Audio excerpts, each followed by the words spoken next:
You're about to enter the world of strawberry ice and the ice cave. Let's go!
Hey guys, what's going on? Welcome to the show. This is Sports with Strawberry Ice. I'm your host, Jeff Trunapole, the Iceman. And as always, I'm bringing you sports from a West Side point of view right here in the great city of Cincinnati, Ohio, home of Jackpot Joey Burrow, baby. Now, to be fair, if you found the show, hit that like, subscribe, and smash that thumbs up to 1,135 subscribers. That is awesome. I appreciate every single one of you guys. Now, just to let you know, we are doing super chats again. So if you guys want to support what I'm doing here, go to the YouTube channel and you can make your chat a super chat and I'll jump it right to the front of the line. And again, I appreciate the support. Now, this show and every show is brought to you by T Properties. T Properties, quality housing for quality people. Check out their website at www.tpropertiesllc.com for all your rental property management needs and your rental needs. All right, guys. How about them Reds? They have won 6 in a row. They look like a completely different team. They are taking on the San Diego Padres tonight. We got Wade Miley going. He's 6-4 with a 2.92 ERA. This is Musgrave, who is 4-6 with a 2.50 ERA. So should be a pretty good pitching performance. We'll see what happens. Now, the Reds, like I said, they've won 6 in a row. Tyler Mahle, in my opinion, has pretty much been the ace of this staff for the whole season. And now Luis Castillo is starting to pitch like Luis Castillo. Hopefully Sonny Gray will be back soon, and we can keep this rolling. Let's get to Mahle's game yesterday. Mahle had a career outing with 12 strikeouts, tying his career record. Now listen to what he's done the last 4 starts. He is 4-0 with a 2.13 ERA and averaging 6 punch-outs per start. Let's get it done. Now, this is something kind of interesting, too. His 6 innings of 1-run ball made him the first Reds pitcher to record a winning decision in 5 consecutive starts since 2014. And you're never going to guess who the guy was. None other than Johnny Baseball, Johnny Cueto. That's a pretty good company to be in there with. Let's just talk of how this team, and this is one of the biggest things that I love about watching this team.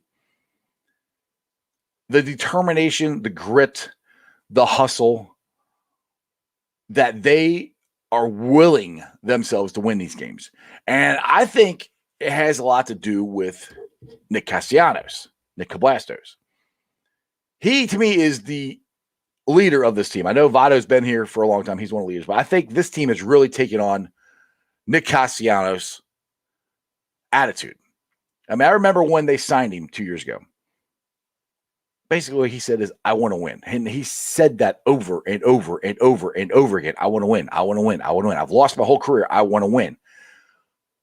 Point being, yesterday, if he does not bust it down the line and beat that ball, that infield hit he had, the Reds don't score the first run. He busts his butt down there, gets to first base, and Nyquist comes in, doubles down the left field line, and Nick scores. That right there is a game changer.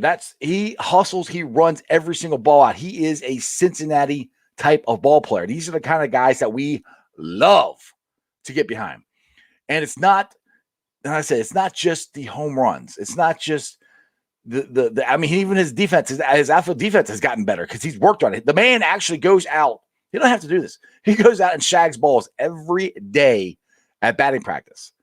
And he's taking it seriously. He's not out there just, yakking with the guys. This is from either, I think Barry Larkin said this on the broadcast. He's out there. I mean, he's having fun talking to his teammates, but he's concentrating and trying to get better at the outfield. Because one of the faults of his game is he wasn't a very good outfielder. I mean, originally started as third baseman, wasn't good there. They moved him to the outfield. And if you guys remember last year, he does not want to be a DH. He wants to play in the field. That's one of the reasons he stayed in the National League. Now, for the Reds to sign him, which is going to be, unfortunately, kind of hard to do. And he's probably most likely going to opt out. And I don't blame him. I mean, he's having a career year. You got to get the money when you can. But I still think, I don't think we had a shot at all of signing Trevor Bauer. I think Bauer was going for the money. And I think the money he got, there's no way the Reds could touch. I think the Castellanos winning is more important to him. And if he thinks his best shot to win is here in Cincinnati, he might take less money to stay here. Hell, he might opt in. I have no idea. I kind of doubt that. But I don't know. And the thing is, I was reading an article the other day of how much he's enjoying this year compared to last year. Last year, he's first year with the Reds. He has no idea what us fans are like. He never saw us. We were never in the stands with him. He doesn't know how we react to anything. He doesn't know what gets us upset. He doesn't know anything. But he said last year it was not even the same. He said he was not as happy of a guy because the fans weren't there. They weren't playing that good. This year he's having a blast, and you could tell the way he's playing. Not only him, but Jesse Winker. I mean, we got two guys. Now, I know the national media does not like counting these two in for the National League MVP, which I have no clue why, because to me, they're 1 and 2, 1 and 1A. I don't know. I mean, they're going to be most likely, as long as you got their vote, make sure you guys got there and keep voting for Jesse Winker and Nick Castellanos for left field and right field in the All-Star game. They should be starting in the All-Star game, and they've deserved it. They are two of the best hitters in baseball. And the thing that's different about them than I think what everybody else is trying to do, I've said this before on the show before, and I think this is what more Major League Baseball players need to look at. And I think the Reds in general are doing this. They're just trying to hit the ball hard somewhere. How many times have you seen a ball on the outside of the plate from Jesse Winker and Nick Castellanos? They don't try to pull it. They hit it as hard as they can down the left or right field line. Where that ball is hit, they're smashing it. And that's the way baseball used to be. Last year, I think, it was a 60-game season. It was a sprint. It was so much pressure because this team was supposed to win. It was supposed to be so good, which it would have been if we didn't have a pandemic, I think. I think they gripped the bats too much and tried tried too hard last year. And this year they're just swinging and they're just making hard contact somewhere. I mean, I don't know why any Major League Baseball team would shift on these guys, to be honest. The way they're hitting, they hit the ball wherever you put it. And if it goes out, it goes out. And that's that's how you used to hit in baseball. But getting back to the Castellanos, the confidence he has, he kind of reminds me of Jackpot Joey Burrow. Both of them are very confident in what they're doing, confident in their craft, confident in themselves. Not necessarily cocky, but it's confidence. And that rubs off on people. And I think that's what's happening with this team. I mean, look at Joey Votto. He's having, I think, the most fun I've ever seen Joey Votto have in my life. Now, I know he's loosened up a lot here in the last couple of years compared to what he did, his first, 7 to 10 years in the league. Him scoring, and he ran as fast as he could. And if you saw the post-game press conference or Jim Day said, I don't know how Jim Day put it, but he's like, you not got lucky and scored, but, you actually scored. And Votto's like, actually? Like, what do you mean, actually? and I mean, Votto was running as fast as he could.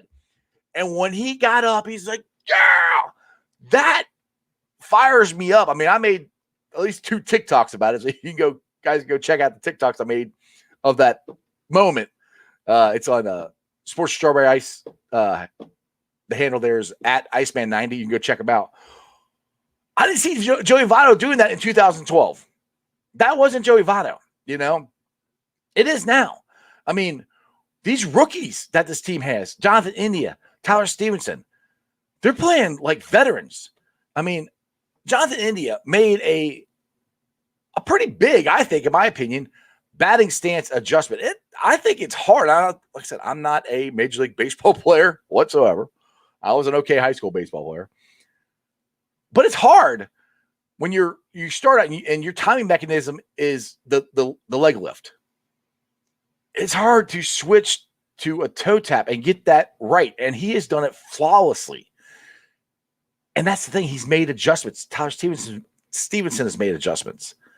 I mean, Tyler Stevenson played first base for the Reds while Votto was out. The cool thing was Votto was out there teaching them how to do it. So this team is all together, And that brings me to the mad scientist, David Bell. And that's what I call him.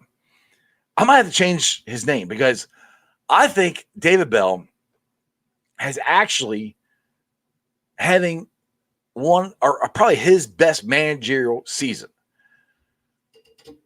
He has stopped managing every game like the 7th game of the World Series. He stopped going to the bullpen, by the 30, which this team has actually forced him to do that because our bullpen is not that good. Now, granted, it's pitched a lot better here the last couple of days. It's still not fixed. But the way I'll just put this, the way he's managing Armin Garrett. Armin he's having his worst season he's ever had. And David Bell is spoon feeding him. He's coming in for 2 guys. He's coming in for 1 guy. He's getting his confidence back. He's getting it slowly. He got a save the other day. I like the way David Bell's managing. I still think he double switches a little bit too much. But, I mean, every Major League Baseball team fans can find something they don't like about their manager. So what's your guys' thoughts on anything I said here? We got super chats going. I got 1 comment, 1 comment in the chat. So you guys go ahead and give me some super chats. Give me your comments. I just said a whole bunch of stuff there about the Reds. I still think that the Reds need to make a trade to get some bullpen help, but I love the makeup of this team. Another one problem I do have with David Bell is why the hell he won't play Shogo. I have no idea. My buddy was telling me he went to the Shogo bobblehead game, and the crowd or the stands was yelling "Free Shogo, free Shogo." So, all right, that's what the crowd had to say. He said, "Let's see how this weekend go." I think it means goes for the Reds on the West Coast. Usually not well. That's true, but Crown last time they went out there, they swept the Dodgers, and it's going to be interesting because the Padres are coming off of being swept by the Colorado Rockies. So you have two teams here that are heading in opposite directions. Like I said, the Padres are coming off being swept by the Rockies, which the Reds just swept the Rockies. And the Reds are one of the hottest teams in baseball. 3 sweeps in their last 4 series and back-to-back sweeps over the Rockies and the Boozers. So, yes, it's going to be very interesting to see what happens because they don't usually do that good in California. But they're playing so good right now. You know, it could be one of those things where they go out there and they just fall flat on their face, but they're 2 games out. 2 weeks ago, they were 7 games out. They are 2 games out, man. Like, I'm just hoping that this front office believes in this team like I do, because I believe in it. I've always believed it. I just got pissed off about the bullpen because I'm like, we got a good team if they had just done something with the bullpen to help it. They still haven't. I'm hoping the front office will help them out. All right, Joel, you got a comment here. What's going on? So, do you think the Reds can contend in a couple of years? Well, they're contending now, to be honest. It depends on what they do. I mean, I'll put it to you this way. Future-wise, starting pitching-wise, yeah. I mean, you got Hunter Green, who's in AAA now. You got Nick Lodolo, who's probably not too far behind him. He's battling blisters. You got Vladimir Gutierrez. You got, I know, Symes, whatever. The guy who just pitched this past week. You got him. Those are 4 starting pitchers that so far look pretty good. So, yeah, and that's another reason why I need them to sign, or not need. I think the Reds need to sign Nick Castellanos. He's still young. You got him and Dwink, you can build a ball club around. You got to go find a daggone shortstop, which they should have done again in the offseason. But you got those 2. You got Jonathan India. You got Tyler Stevenson. Those are 4 building blocks of a young ball club. You got Nick Senzel, who, if he could ever stay healthy, maybe for shortstop, maybe either Senzel or India could play shortstop eventually. I don't know. I wouldn't worry about it right now. Right now, you got 2 big holes. You got shortstop and you got the bullpen. For me, I don't think they can fix both of them. I think they need, if they're going to fix one, they got to fix the bullpen. So, yes, I do think they can compete in the next couple of years because we have the young players here, and they're not going anywhere. And these 4, if you got 4 very good starting pitchers that are young, yeah, you're going to be able to contend for a while. You know, I mean, Hunter Green tonight, if he's pitching tonight, he's making his debut. He's the number 2 prospect for the Reds. He's ranked 56th in all of MLB as far as prospects. He's making his debut in AAA tonight in Omaha, just like, Peyton Manning. It's at 8:05, so it's about the same time that the Reds will be playing. Now, if you want to watch it, the game will air on MILB TV, and I think that's a website that you can go watch it. So if you guys are interested, so Crown, if you're interested to go watch your boy Hunter Green, you can check him out there. So to answer your question, Joe, yes, I do think they can contend for the next couple of years because of the young guys they have coming up in pitching and the young guys that we already have here. Am I that confident that the front office will spend the money to keep everybody? I don't know. Because then that's the thing. I've said this before on this show. I don't understand why you would spend.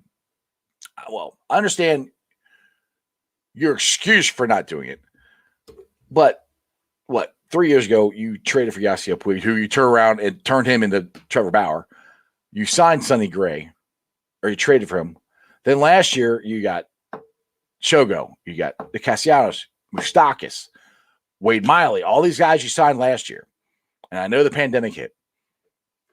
And then this offseason, you still have a good team, even if you lost Trevor Bauer, which I said that. I said it's still a good team, And not only did they not add to the bullpen or the pitches that they took away from it by trading away Iglesias, by not re-signing or picking up the option on Archie Bradley. It's just, I don't understand that.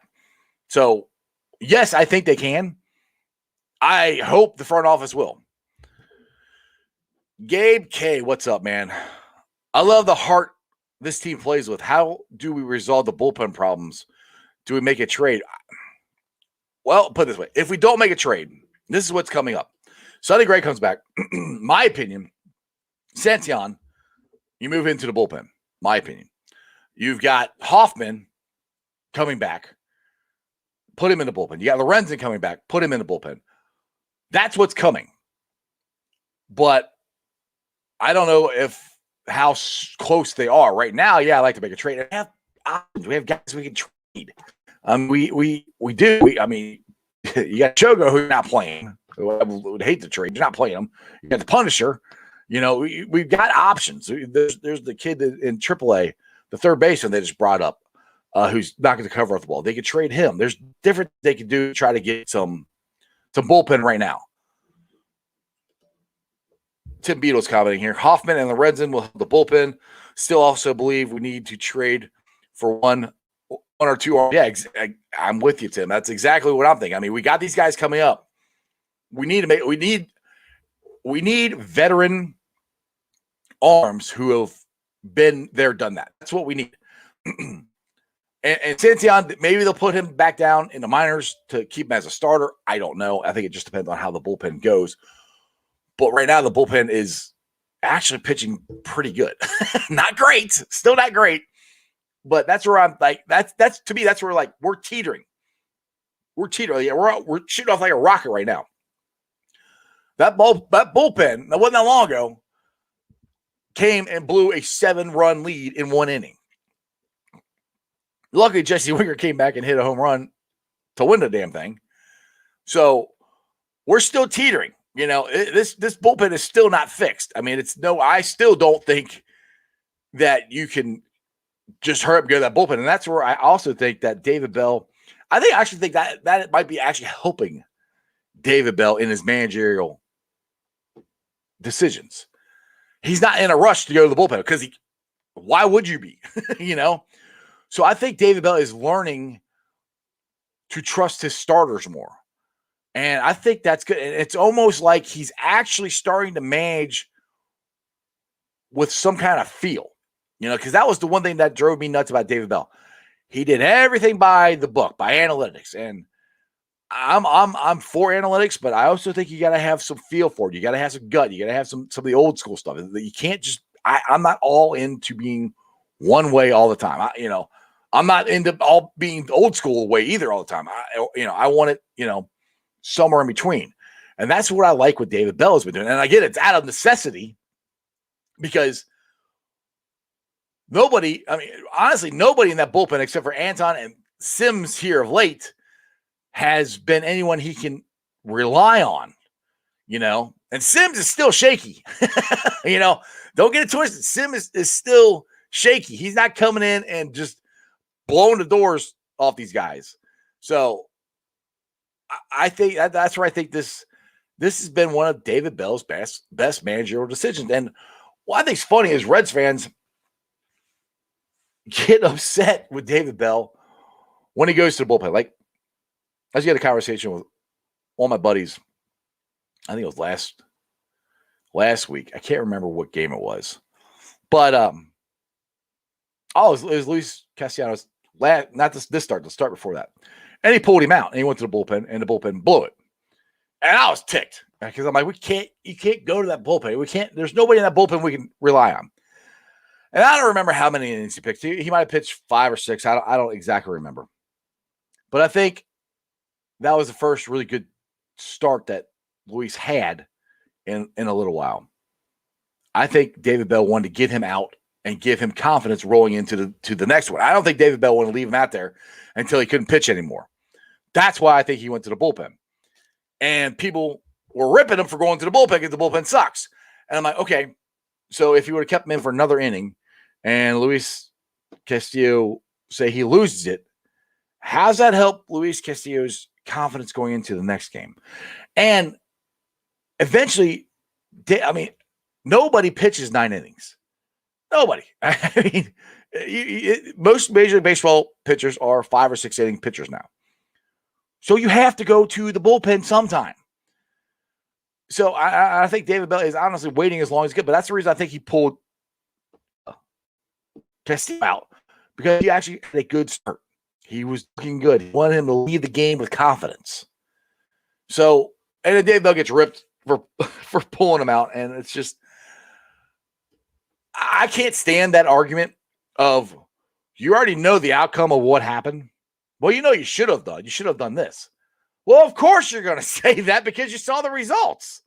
So I mean, it's kind of like when Bearcat fans blame Luke Fickell for not running the ball on that third down and passing it and punt it back to Georgia. And Georgia came down and kicked a 56-yard field goal. People are like, he should have ran it. I'm like, okay, first of all, the kid kicked a 56-yard field goal. It was a hell of a kick. He was a freshman. It was 56 freaking yards. I take my chances on that all day, every day. 56 yards. Okay, hindsight, yeah, he should have ran. Instead of he would have made it. He might have. Hell, the guy might have caught it. I can't stand that hindsight argument. Because there's no basis. You can't sit there and go, this happened. If you would have done it the opposite way, it would have worked out completely different. You have no idea. You have absolutely no idea. All right, let's see here. Oh man, I'm gonna mess that name up. Sepa Strong. I think are you a military man? Welcome to the show. I don't think I've seen you guys before, but like I said, we got super chats going on the YouTube channel. If you guys want to support what I'm doing, hit the super chat. Perfect timing for the Reds to start playing better now. The cicadas are dying.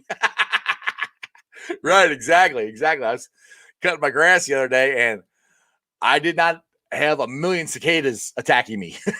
That was kind of nice. There's only a couple of them here and there, so they're dying off, and it only really lasted about 2 weeks.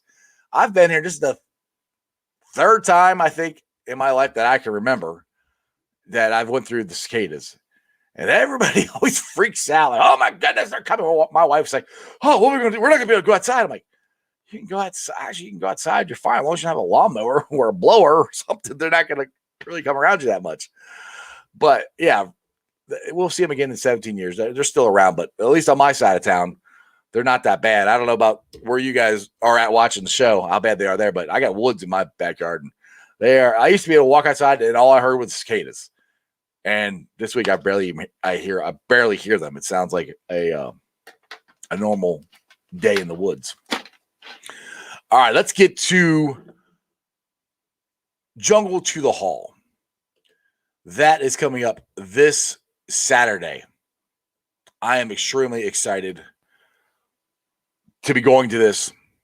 Bengal Jim has worked his butt off to try to get this thing off the ground and make it very special. And if you guys have not registered, as always, like I keep saying on the show, please register. Go to Bengal Jim's Before the Roar Tailgate Twitter handle. And it's pinned to the top. Registration is all there. I'm going to be leaving I'm going to pick my dad up. We're going to be leaving the house about 5:30 in the morning. 5 o'clock, 5:30, somewhere around there. Heading up there because I want to be there for the whole thing. 10 a.m. to noon, Manhattan High School, where it all started for Paul Brown. Tour of their Hall of Fame and indoor football facility. You can get pictures on the 50-yard line.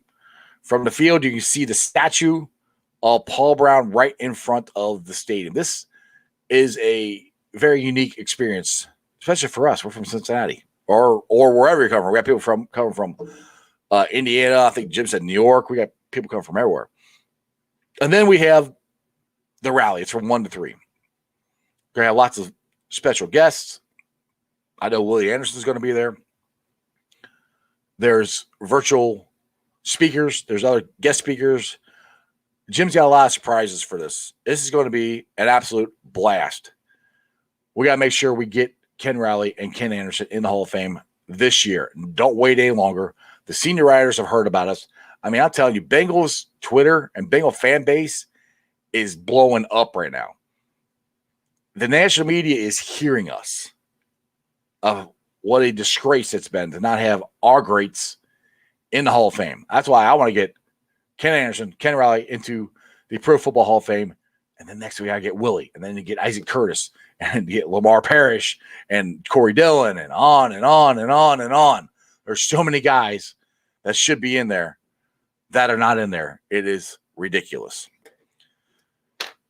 So let's get to some Bengals talk here. I got a couple things written down.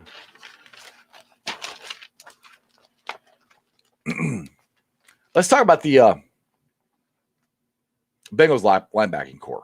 This is the one that I wasn't worried about, but I want to keep my eye on the most. You got Akeem Davis-Gaither, Jermaine Pratt, Logan Wilson, Marcus Bynes, and Jordan Evans.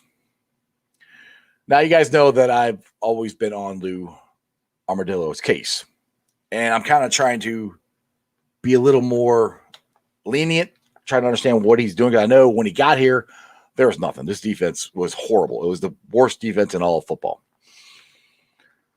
Now, this is what I got from Fanside. It says the Bengals will play their base defense. It will be a 3-4 or 4-3, like I said, morphing defense. Basically, versions of a 4-2-5. 4 D linemen, 5 defensive backs. Now, this is according to Jeff Hobson. Can't even read my own handwriting sometimes. This is what's going to be interesting, and I think this is the linebackers is the key to this defense. I think they've got to figure out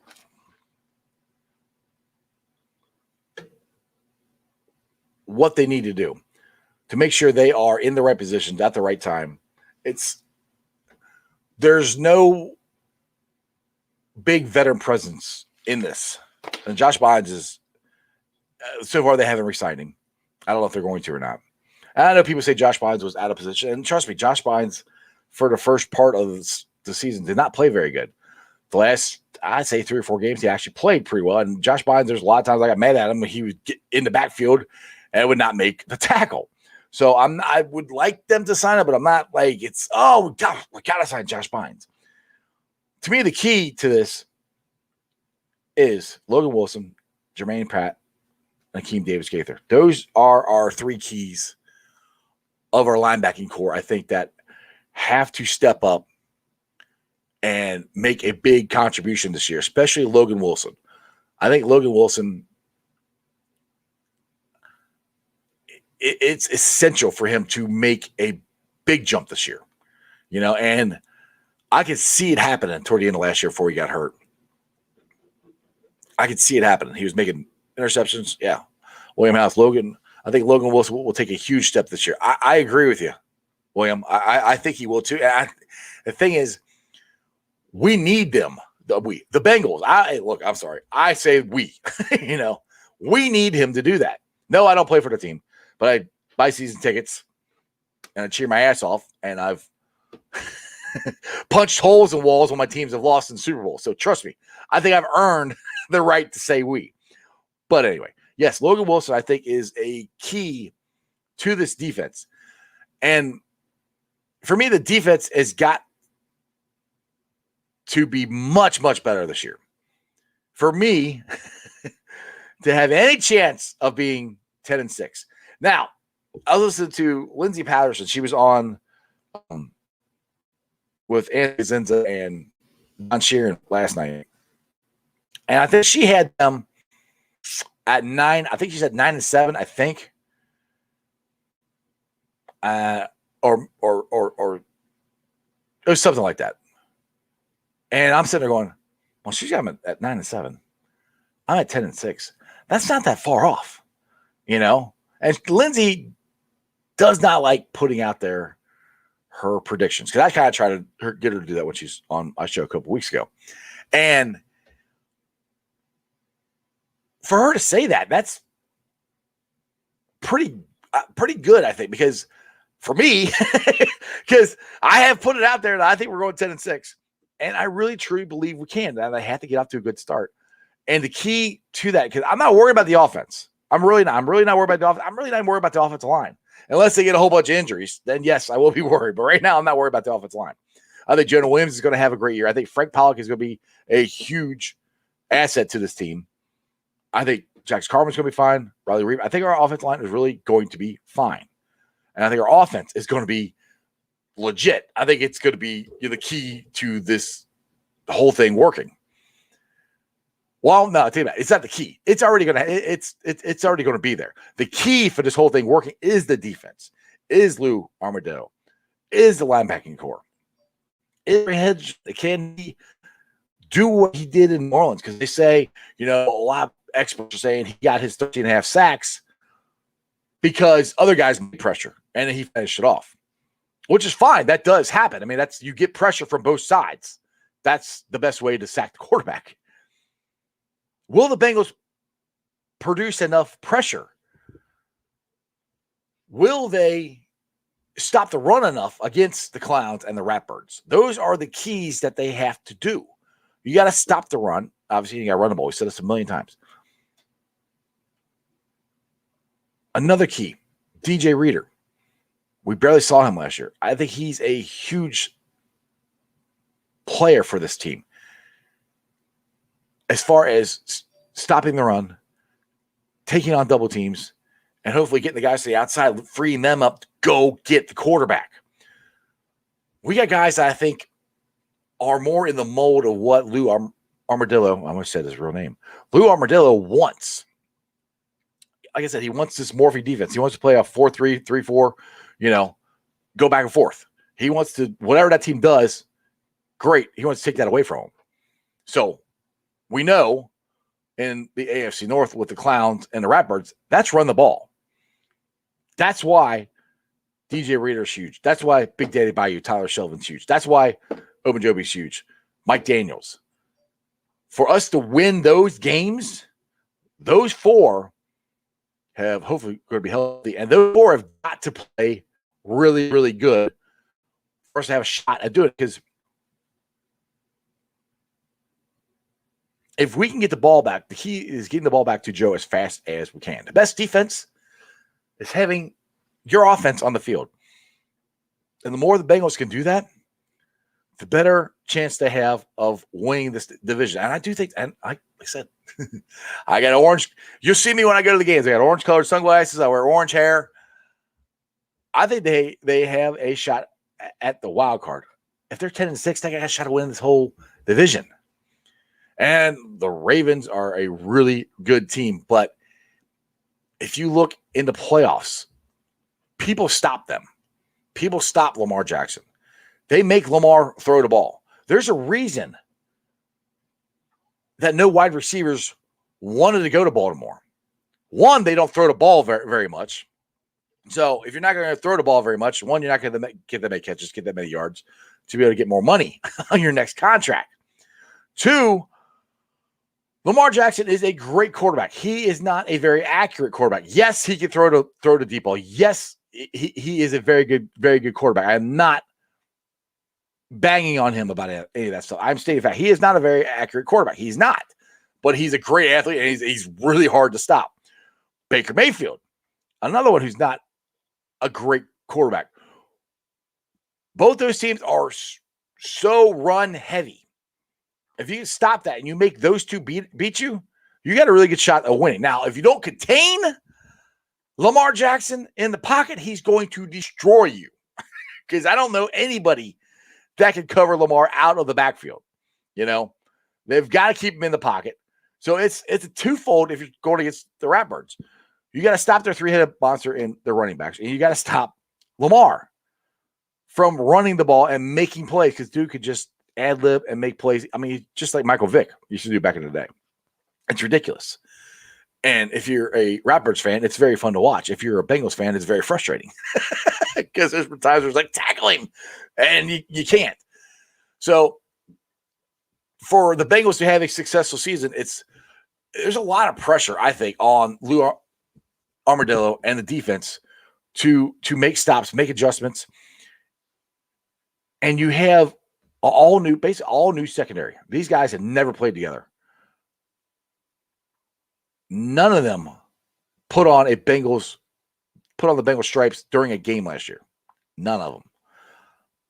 Chidobe Awuzie, the more I've read about this kid, I think he has a chance to be a very, very good cornerback, a diamond in the rough, a steal. From what I've read, this system seems to fit him better than what Dallas was trying to do. You got Mike Hilton, who's one of the best blitzing cornerbacks in football. And I love the corner blitz. If you call it at the right time and they don't see it coming, you can drill the quarterback and send way back. We haven't had that, you know. You got Trey Waynes, who's finally, hopefully not going, is going to be healthy, and is going to be a very, very suitable, good quarterback. Is he great? No. Are any of these guys great? I don't know. That's why I think Cheetah has that chance to be a very good quarterback. Oh, okay. Sorry. Nobody's been commenting. I'll look at, and I got 2 more comments here. Let me see. Joel, what's up, man? I think Baker is insanely overrated. Not bad, just overrated. Yeah, I agree with you. I think he is a big hype train, and if you make him beat you, I think I'll take my chances on that. I will definitely take my chances on that. William, did you see the video of Joe Burrow throwing deep pass to Thomas? Oh my God, yes, I did. Yes, I did. Who was it? I can't remember his name. Somebody copied or tagged me on that on Twitter. And yes, I did. And yes, that was awesome. I mean, I've seen highlights of Joe. Well, not highlights. Just, did you guys see him moving side to side in the end zone and throwing out of the end zone on the run the last day of minicamp? He looks pretty good, you know? I mean, I know he said he's still 80 to 85% because he hasn't been able to rehab, and he's got to get back to that now. But that's the thing. How we're talking Joe Burrow, but there's not a lot of people talking about his knee. Like, put it this way: if Joe Burrow wasn't at minicamp or at OTS, if he wasn't participating, the story would be: will Joe Burrow be ready? Will he? We know he's going to be. That takes so much pressure off the team. I think. That you know Joe's gonna be ready. Hell, Joe might play in the preseason. Like I said, he's throwing deep balls. They're saying his pass is harder than it used to be because sometimes, and somebody brought this up. Like I said, I listen to a lot of different podcasts, a lot of Bengals, Reds, Bearcats podcasts, and I don't remember who said this, but that maybe his arm strength was always there. He just wasn't as accurate throwing it that hard. And since he's been a professional football player here for a year, he's had time to work on throwing it as hard as he can to being accurate with it. So it might not be, and I think he did strengthen. He even said strengthen his hips and stuff like that. So I think it's also a combination of that stuff. It's going to be a lot of fun to watch this team, and it's like I said, I put it out there 10-6. It's a bold prediction, but the talent is there. And I know Clemson Domination tweeted me out yesterday about that question I put up there. If we would trade a whole bunch of draft picks to get Stringer from LSU. Like I said, it's a very interesting question, but there's other guys you can get, and he is an unbelievable player. If there's any chance the Bengals could get him, I'd be all over it. But not giving up that much, because there's still players the Bengals need. Football is the most team-oriented sport. The only position that you would give up a ton of stuff for in football is that quarterback. That's it. I mean, what you're talking about giving up for a cornerback is what you would give up for a quarterback. We got the quarterback. You could fill in with other players. You need the most important part of the football team is the quarterback. So my point is that's too much to give up for one guy. One guy doesn't make that big of an impact unless he's a quarterback. Does that make sense? Crip, what's up, man? Hey, Strawberry, I missed your Reds talk today. What's the word on TJ Anton? What did they say? He's close. I know that, Crip. They said it last night on the broadcast, and I didn't write it. I know he's close. I think he might be getting ready for a rehab start or a rehab stint. I'm not sure on that, but I know he is definitely close because he didn't he didn't tear anything. It's just soreness, in his forearm and stuff, which you gotta be careful with that. You get soreness in your forearm, that makes you prone to tear your ligament in your elbow, and you have Tommy John surgery. And TJ Anton has already had Tommy John surgery, and he was very adamant in his press conference when he went on the disabled list that it's not Tommy John. He knows what that feels like. He's already done that. So I hope that answers your question, Crip. I think he's close. I mean, I'm praying to God he's coming back soon because this bullpen needs him. But Crip, it's just been it's been so much fun watching this team play. And I'll just sum up what I was saying before, dude, is that Nick Castellanos, I think, has his attitude, his confidence is perforating throughout this whole team. I think he is unequivocally the leader of this team. David Bell, in my opinion, is doing a hell of a job managing. And Crip, I call him the mad scientist, and I couldn't stand the moves he would make. This year, I think like I said, I think he's managing with more feel than he ever has before. And that is a big thing. That is because, he never managed baseball. He was never a manager anywhere in baseball. So I think he's getting better. Because when he first got he managed every freaking game, like the 7th game of the World Series. And like I said, I think this bullpen being so bad has actually helped David Bell in his managerial style, because he does not want to go to that bullpen unless he has to. And I know last week before he took Luis Castillo out early, but also I think he took him out early because he wanted to give him confidence going into his next start. And look what happened. His next start, that's the best start he's had all year. I think that had a lot to do with David Bell taking him out on a good note. Call me crazy. William, you agree? So again, hats off to David Bell. And look, I've said this before. I will call you out if I don't think you're doing a very good job. You prove me wrong, you change, then yes, like Lou Armadillo. Swear to God. You fix this defense, I will call you by your first name or by your real name. Chris, what's up? Reds, Bengals, and Bearcats all making the playoffs this year. Go Cincinnati. Yeah, the Bearcats, okay. Bearcats for sure. Well, I don't even know if they're making it. I can't say for sure. I hope you're right, Chris, man. I hope you're right. Especially the Bearcat football team. That would be so much fun. But it's still going to be hard. It's still going to be hard for the Bearcats to make the college football playoffs because we're in the AAC. Unless they go to this 12-team playoff thing that they're talking about. Because, I think the Bearcats might be ranked 10th or 12th, I think, when the preseason poll comes out. They have to go undefeated. If they are not undefeated, then they have no shot. They can't lose a game. And that is really hard to do. I don't care what conference you play in. And they would be doing it in the regular season because they're undefeated in the regular season last year, back-to-back years. That's really hard to do.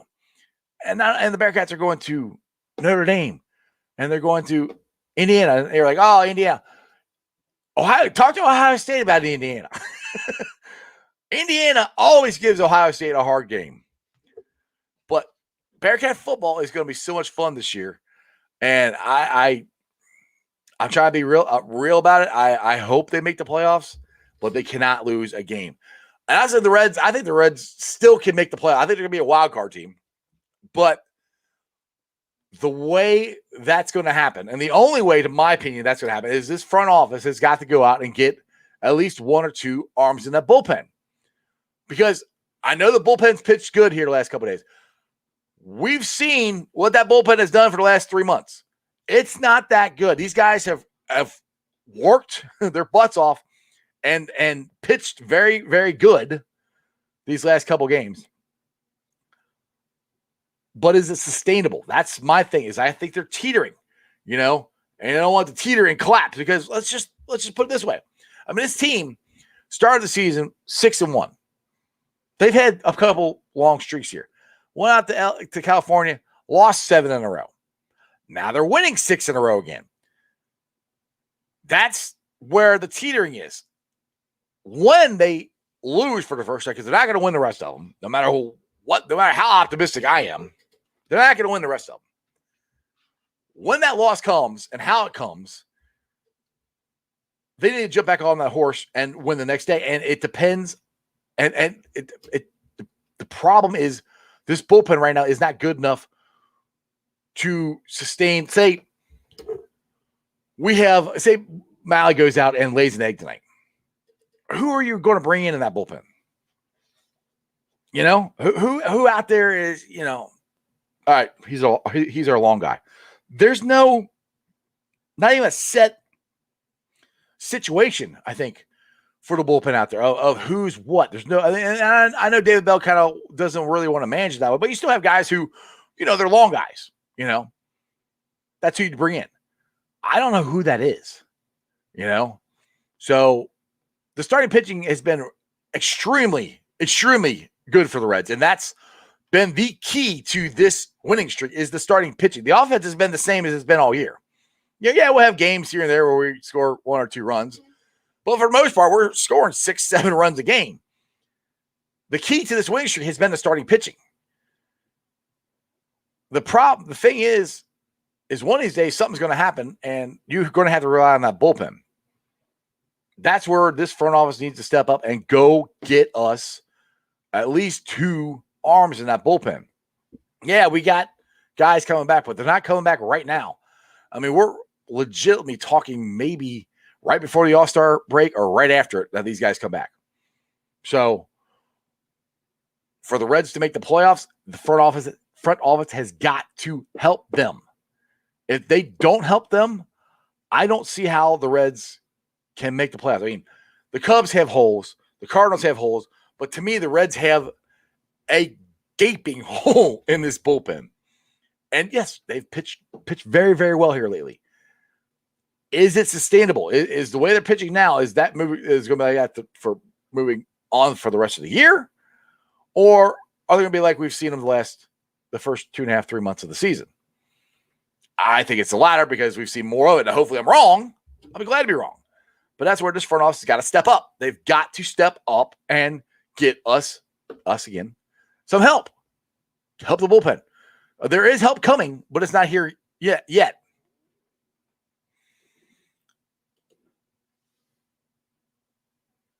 Sims is starting tomorrow. I hope that's a joke, Crip, because I haven't seen that at all anywhere. If Sims starts tomorrow, oh my God. Chris says there's still hope. It's possible. I got faith. I'm with you, dude. Me too. I mean, I said at the beginning of the year, I think they can make the playoffs because this division is winnable. And that's what it's been so frustrating with this front office that they just kind of just kicked this season to the side. Like, whatever, you know, make playoffs. We got a good team. We're not going to give them any help. It's like, Bob Castellini said, I'm bringing championship baseball back. You have a team that honestly could bring you championship baseball if you would have helped them a little bit. That's when you screwed up there. Cool. Offseason. It's over. Let's go do something now about it.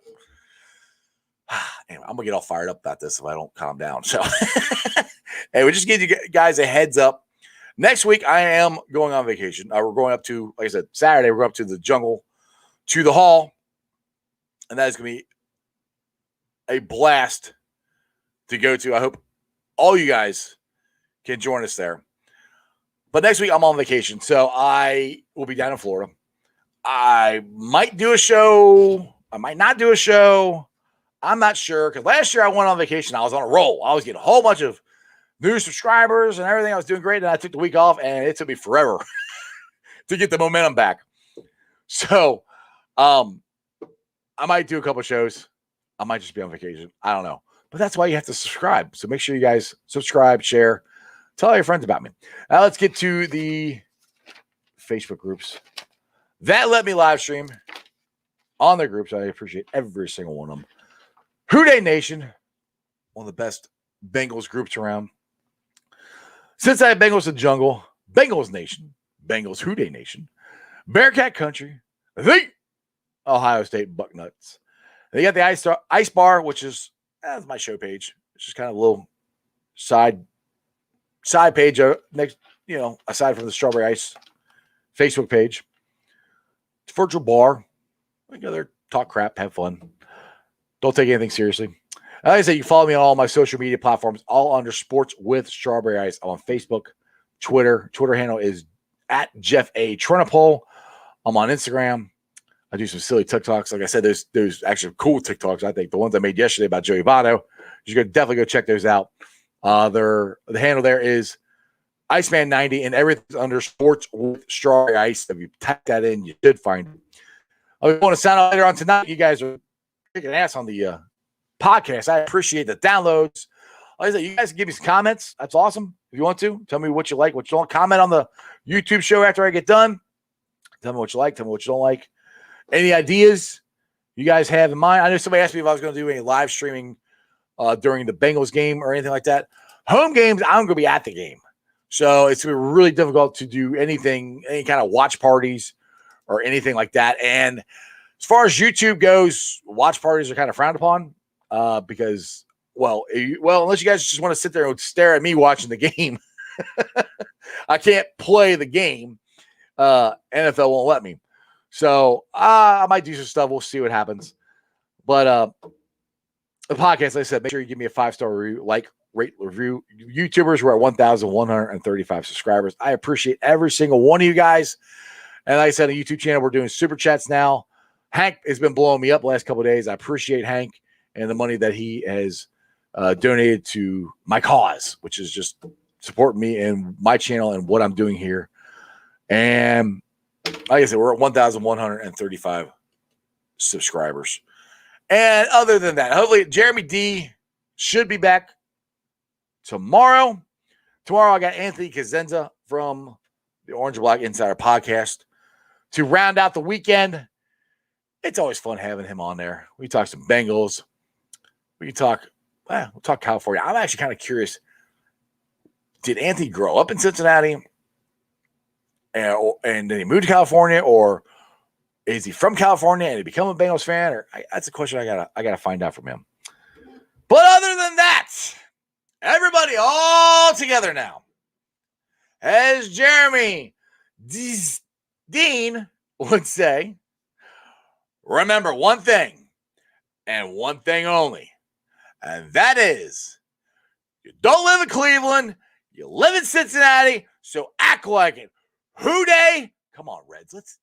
If we can win 7 in a row, we will match our longest losing streak. We're at 6 right now. That's how we started the season. Let's go get 7. This will be fun. This has been a lot of fun. Hope you guys enjoyed the show. And that's just sports, baby. See ya!